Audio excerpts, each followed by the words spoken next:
संभार नहीं होई रसोई। रील के छोड़ी कोनो काम न होई, हमसे संभार नहीं होई रसोई। पापा जी के दुल्हरे हम छोटी राम, पापा जी के दुल्हरे हम छोटी। अरे हमसे बेलाई न रोटी हो, चलम झाड़ के चोटी। अरे केतनो चिलई है सासु मोटी हो, चलम झाड़ के चोटी।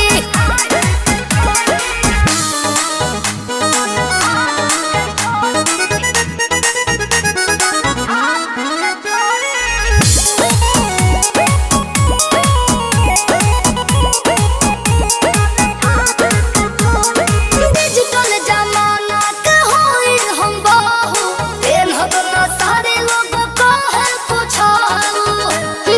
फर्क थोड़े पड़ी हमरा कुछो। नहीं पाँव में पायल कान बलिया पिया, हम तो मारी के घुमाब में कब गलिया पिया। नन्हदो से होई है छोटा छोटी राम, नन्हदो से होई है छोटा छोटी। अरे हमसे बेलाई न रोटी हो, चलम झाड़ के चोटी। का करी केतनो चिलई है सासु मोटी हो, चलम झाड़ के चोटी।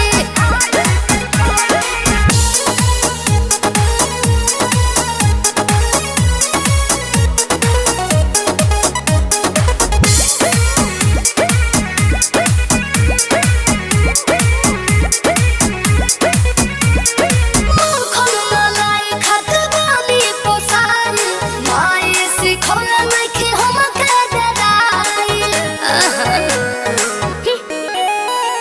बढ़ाई जौन प्रिंस मोर बिटिया के, अलगे बा शौख हो सिलपिया के। होई बचपने के नोटी राम, होई बचपने के नोटी। अरे हमसे बेलाई न रोटी हो, चलम झाड़ के चोटी।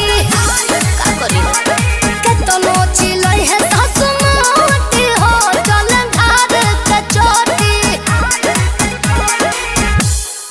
पापा जी के दुल्हरी हम छोटी। अरे हमसे